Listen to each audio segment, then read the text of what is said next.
Yo, what's up guys? Good morning. This is my 5th time na mag-harvest pangkain ng ating dagdag additional alternative feeds.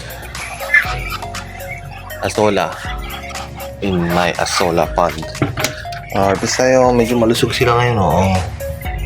Malusog sila. Ka-harvest ko lang sila kagapon din.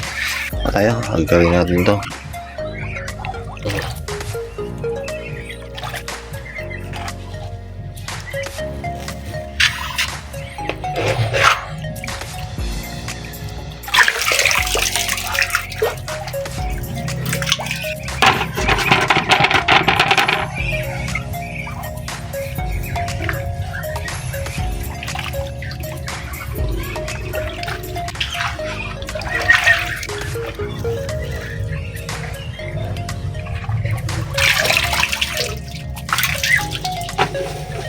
Nyo naman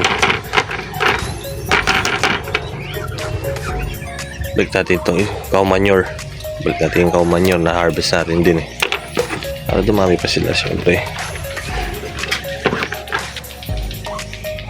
Okay, punuin natin para madami na silang kainin. Alright, Asola. Eco-culture tayo ng Asola para makatulong maging low cost feed.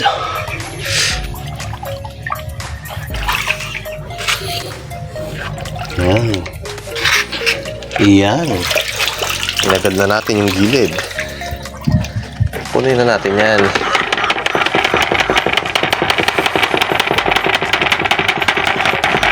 Okay. Lipat pa tayo ng other side. Butas na. Kunti pa, isa pa.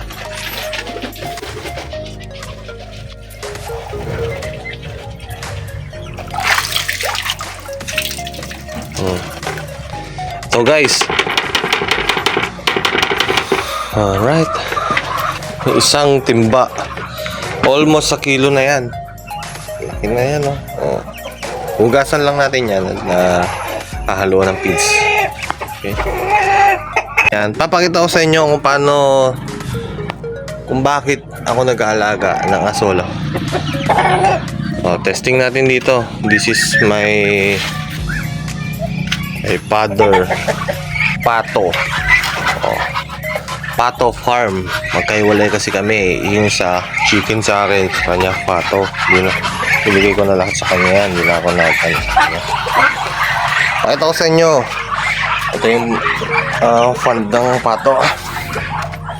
Mas magkadikit lang naman yung fish pond saka yung farm ng pato. Ayan. Pakita ko sa inyo guys kung paano kaganda, gaano ka-effective ang Asola. Happyawan natin yun kayo. Ito, pag binaba ko rito, paano nilalantakan yan? Ayan na, nilapang na yung Asola natin. Ganyan kagusto ng mga pato ang Asola. Ayan meron pang maliliit may maliliit hindi sila makapunta kasi mababa naman yan Ayan sandali lang, split seconds. Isa pa, pakita pa tayo isa.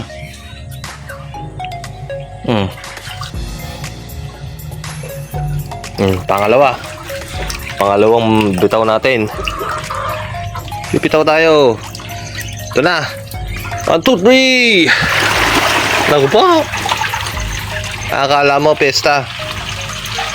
Ganyan ka-epektibo ang Asola, mga guys, mga sir. Ayan, yan ang sinasabi ko. Sinasandali lang nila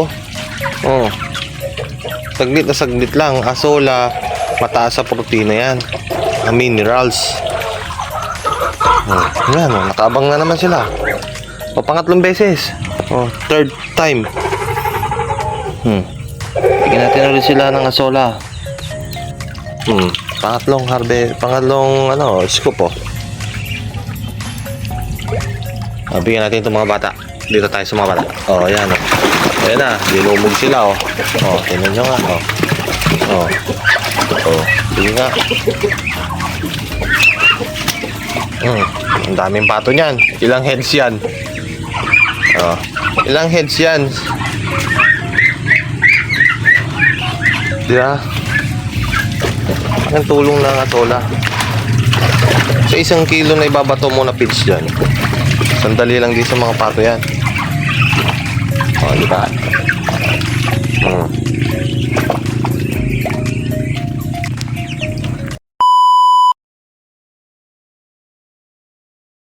Tahimik lang daw ang maingay, kaya pag nag-ingay tahimik.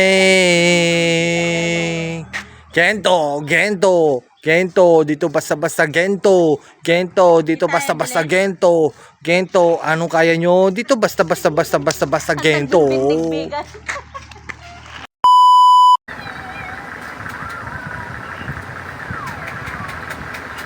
my gosh. Paano sabi ni Optimus?